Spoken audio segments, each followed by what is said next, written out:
Olá, meus amigos. Estou aqui presente apenas com a minha voz para falar muito rapidamente sobre o espetáculo Luiz Gama, Uma Voz pela Liberdade.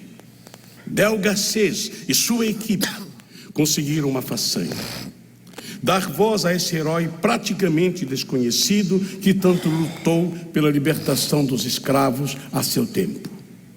Luiz Gama teve suas palavras riscadas da história oficial do nosso país. Mas aqui estará ele, praticamente ao vivo, para falar de si e daquilo que ele enfrentou.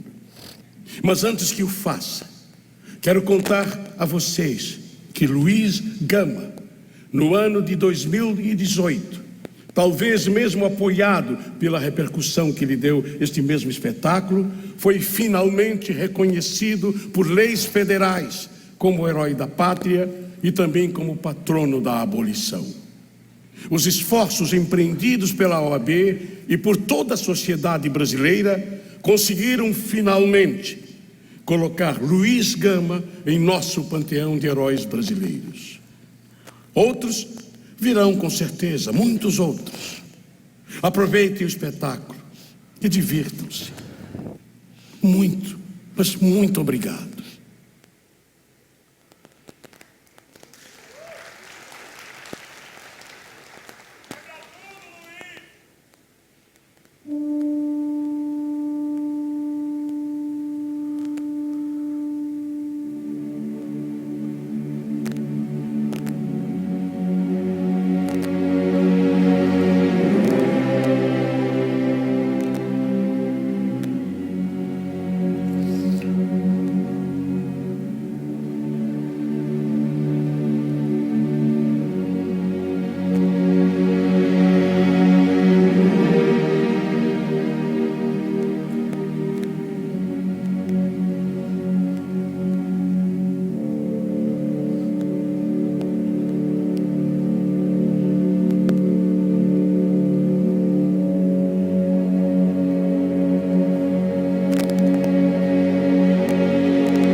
Hoje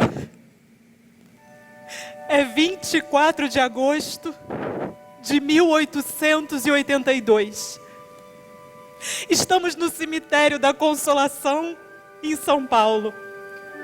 Dos apenas 40 mil habitantes dessa cidade, 3 mil estão aqui para o enterro de Luiz Gama.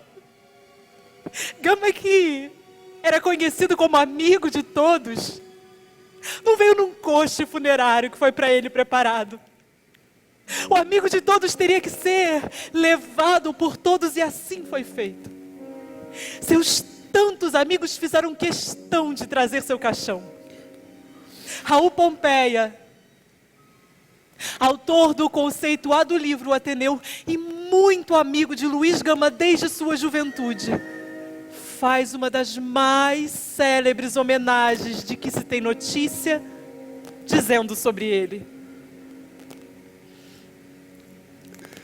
não sei que grandeza eu admirava naquele advogado, a receber constantemente em casa um mundo de gente faminta de liberdade, uns escravos humildes, esfarrapados, implorando libertação como quem pede esmola, outros mostrando as mãos inflamadas e sangrentas das pancadas que lhes dera um bárbaro senhor. Outros, inúmeros.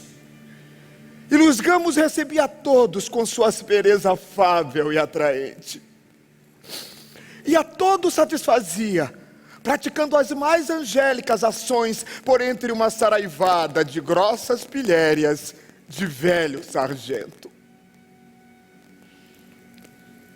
Toda essa clientela miserável saía satisfeita, levando este uma promessa, aquele uma consolação, outro a liberdade, alguns um conselho fortificante. E Luiz Gama fazia tudo: libertava, consolava, dava conselhos, demandava, sacrificava-se, lutava.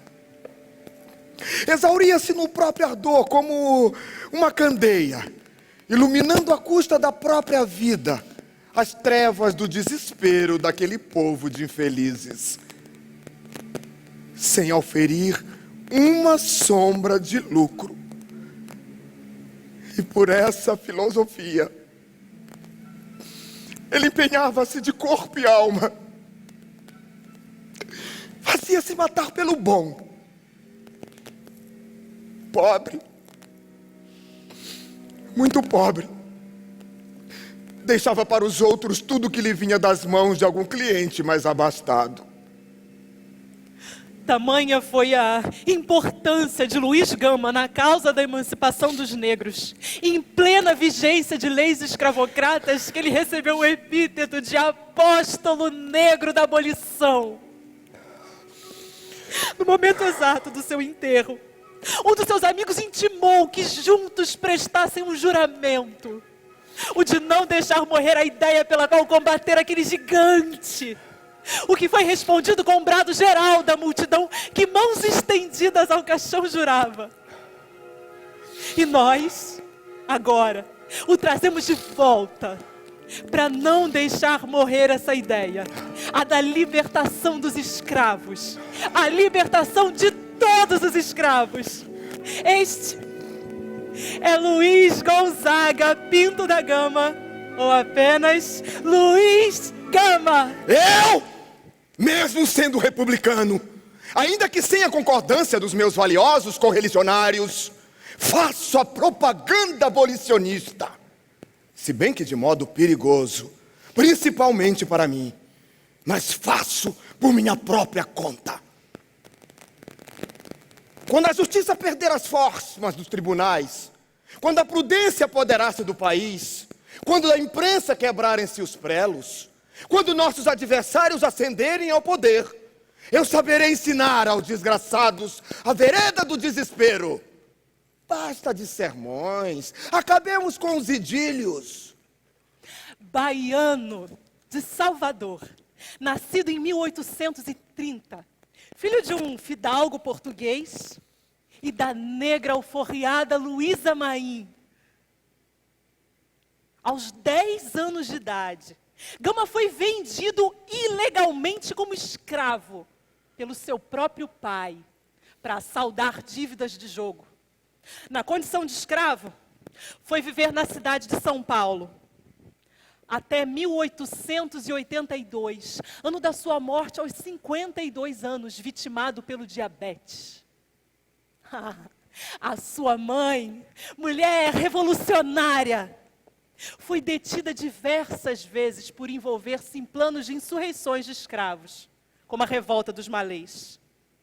Em 1837, acusada de participação na revolta sabinada, foi deportada para o Rio de Janeiro, onde desapareceu.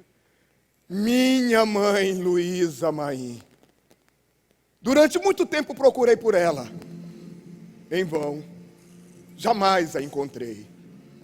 Sou filho natural de uma negra da Costa Mina, malê, africana livre, pagã, que sempre recusou o batismo e a doutrina. Era de baixa estatura, magra, bonita.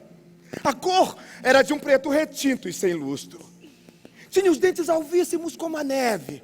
Era muito altiva, geniosa, insofrida e vingativa.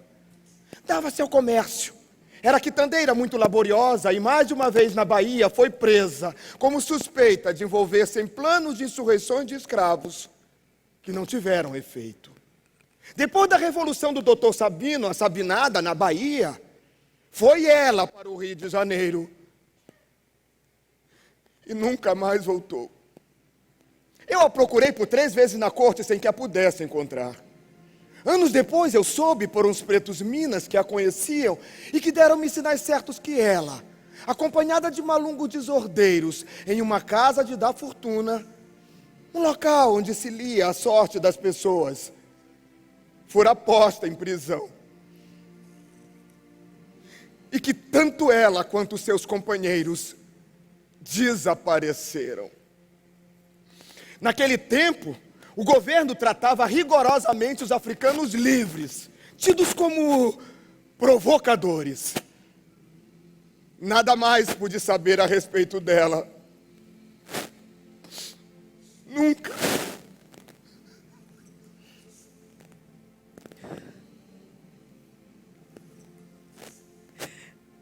Meu filho.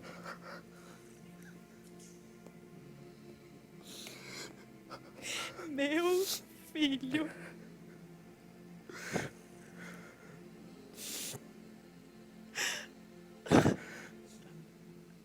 Meu filho, onde estás?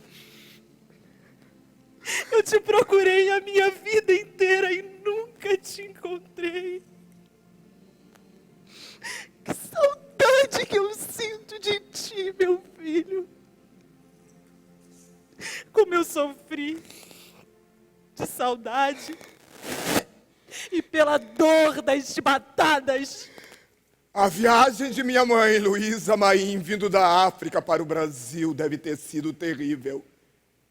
Do mesmo modo como foi terrível a viagem da ex-escrava Galdina, como contará o escritor paraibano José Lins do Rego, séculos depois. Dirá ele: navio negreiro,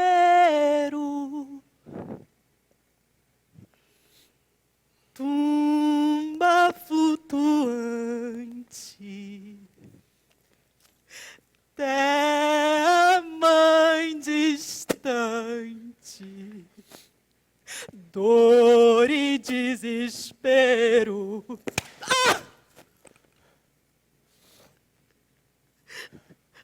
Como doía nas costas o chicote do homem que mandava nos negros. De manhã, se subia para ver o sol. Estavam todos nus e fedia o buraco onde tinham que dormir. Mas de noite, ouvia-se um rumor de bater de asas. Eram asas brancas que voavam para cima dela. Era o voo das almas que não podiam voar para o céu. Todas as noites elas vinham bater nas janelas do barco. sofrimento, dor, humilhação. Mas mesmo assim, meu filho, eu nunca abaixei minha cabeça. Um dia, quem sabe, com a graça dos nossos deuses, e se o destino assim permitir, tu consigas aquilo que não me deixaram fazer, que foi lutar pelo nosso direito maior, a liberdade do nosso povo negro. Minha mãe era muito bela e formosa. Era mais linda pretinha. Da dulce Líbia, rainha. E no Brasil, pobre escrava. Ah, que saudade que eu tenho dos seus mimosos carinhos. Quando com tenros filhinhos, ela sorrindo brincava. Éramos dois seus cuidados, sonhos de sua alma bela. Ela, a palmeira singela, na fulva areia nascida. Nos roliços braços de ébano, de amor o fruto apertava. E a nossa boca juntava um beijo seu, que era a vida. Quando o prazer entreabria seus lábios de roxo lírio, ela fingia o martírio nas trevas da solidão. Os alvos dentes nevados da liberdade eram um mito. No rosto, a dor do aflito, negra, a cor da escravidão. Os olhos negros altivos, 2 astros eram luzentes.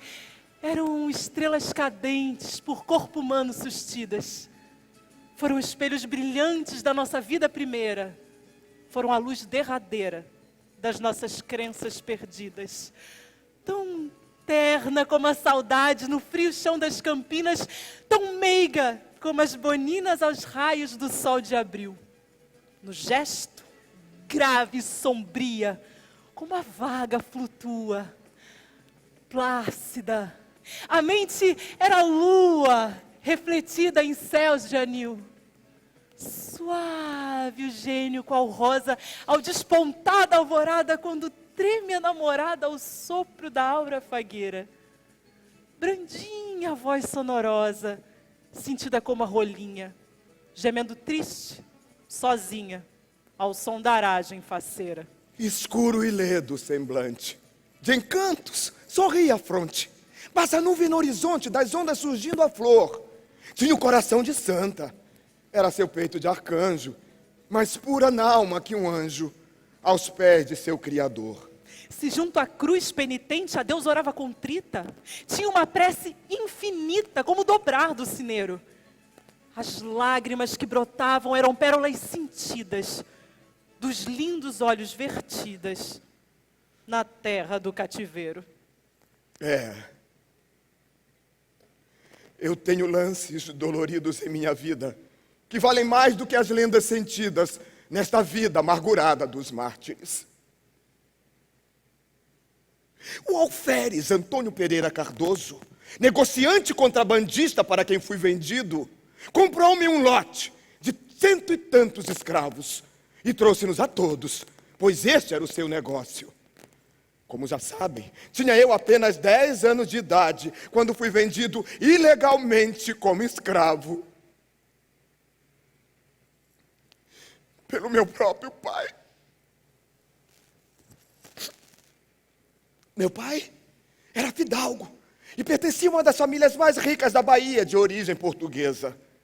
Ele foi rico, mas apaixonado pela diversão, jogava bem as armas e muito melhor ainda o baralho. Amava as súcias e os divertimentos. Esbanjou uma boa herança, obtida por uma tia em 1836 e reduzido à pobreza extrema a 10 de novembro de 1840, aqui na Bahia.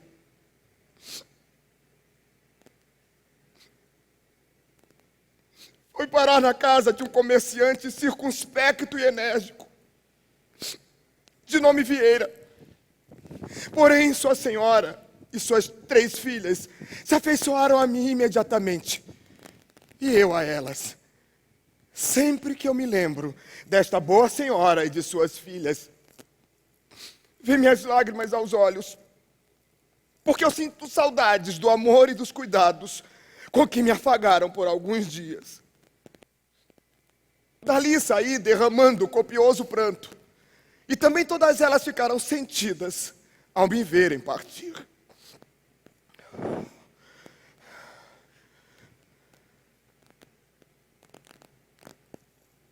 Já em São Paulo, entregue ao tal alferes que me comprou, eu fiz a pé. A pé? Toda a viagem. Viagem? De Santos até Campinas. Mas é só um menino.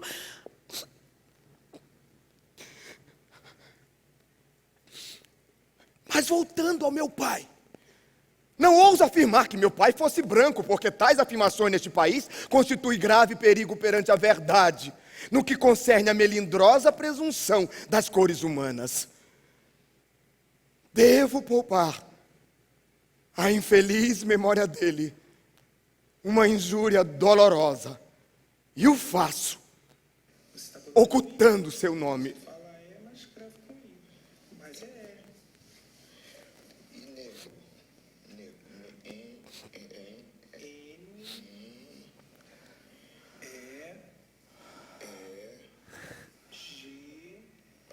Aos 17 anos de idade, Luiz Gama aprende a ler, a escrever e a fazer contas com um hóspede de seu dono, o estudante de Direito Antônio Rodrigues do Prado Júnior. E com isso eu consegui secretamente provas irrefutáveis de ter nascido livre, conquistando nos tribunais a minha própria liberdade. Isto sim, meu colega jornalista William Vac, é coisa de preto.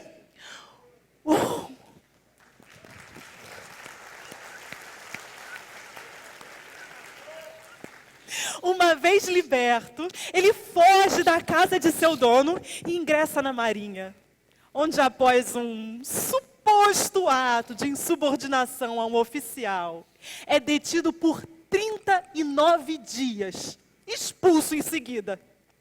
Inicia aí a sua magistral trajetória com a palavra escrita, algo quase exclusivo a homens livres e brancos. E aos 29 anos de idade, já era um autor consagrado e considerado o maior abolicionista do Brasil. Adotou um estilo onde literatura, jornalismo e política se misturam. Lembrando que Gama não frequentou nenhuma faculdade de direito. Estudou sozinho, um verdadeiro autodidata. Exerceu a função de advogado. Ou melhor, rábula, que é um termo usado por aquele que comprovasse possuir conhecimentos jurídicos para exercer a profissão. No entanto, nunca lhe foi permitido conseguir esse diploma. Foi o primeiro autor a admitir-se negro, o maior advogado dos escravos deste país e uma das personalidades mais notáveis do século XIX. Se negro sou ou sou bode? Bode era uma palavra utilizada pelos brancos de maneira ofensiva para designar as pessoas de pele escura. Me desculpe, eu interrompi, por favor, continue. Se negro sou ou sou bode, pouco importa.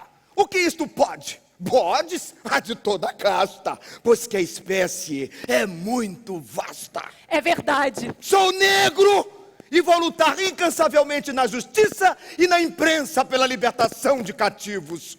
Em nós, até a cor é um defeito, um imperdoável mal de nascença.